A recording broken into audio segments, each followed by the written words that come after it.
আলহামদুলিল্লাহি ওয়াকাফা ওয়াসসালামুন আলা ইবাদিহিল্লাযীনা ইসতাফা আম্মা বা'দ ফাআউযু বিল্লাহি মিনাশ শাইতানির রাজীম বিসমিল্লাহির রহমানির রহিম সিরাতাল্লাযীনা আন'আমতা আলাইহিম। আল্লাহ পাকের দরবারে আমাদের আশা যে আল্লাহ তুমি আমাদের কেমন একটা সোজা রাস্তা দেখাও, যে রাস্তায় চললে পরে তুমি নিজে হাতে আমাদেরকে পুরস্কার দান করে দেবা। এদিকে জনাবে মুহাম্মদুর রাসূলুল্লাহ সাল্লাল্লাহু আলাইহি ওয়াসাল্লাম বলেন, আদ-দুনিয়া মাজরাতুল আখিরাহ,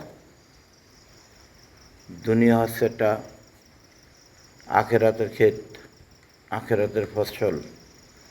আমরা দুনিয়া থেকে যেটাই ইনকাম করে যাব, মারা যাওয়ার সাথে সাথে সেইটি আপনার আমার বন্ধু হয়ে আসবে। আপনাদের সবচাইতে বড় বন্ধু হচ্ছে যে ব্যক্তি ইন্তেকাল করবে, যে ব্যক্তি মারা যাবে, তার নিজেরই ধর্ম, যেই ধর্মের উপরে সে অবলম্বিত হয়ে ধর্মকে শিক্ষা করে ধর্মের পরে আমল করেছে, পালন করেছে, সেই জিনিসটাই তার বিরাট বড় বন্ধু হবে।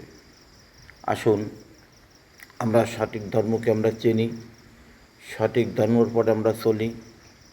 আল্লাহ বলেছেন যে ধর্ম কাকে বলে, ইন্নাদ-দীনা ইনদাল্লাহিল ইসলাম, অবশ্যই একটাই মাত্র ধর্ম পৃথিবীর বুকে, সেই ধর্মের নামই হচ্ছে ইসলাম। আল ইসলাম, ইসলাম কাকে বলে? ইসলাম শব্দের অর্থ হচ্ছে শান্তি। আমরা সেই শান্তির ভিতরে থাকার জন্য সকলেই আমরা চেষ্টা করব ইনশাআল্লাহ। এই জন্য ইসলামের পরে আমাদের থাকতে হবে, ইসলামকে আমাদের ধরতে হবে, কালিমার পরে আমল করতে হবে, কালিমা নিয়ে মরতে হবে। আল্লাহ তাআলা ফি সাবিলিল্লাহ আমাদেরকে জান্নাতে প্রবেশ করায় দেবেন। আমিন। ওমা আলাইনা ইল্লাল বালাগ।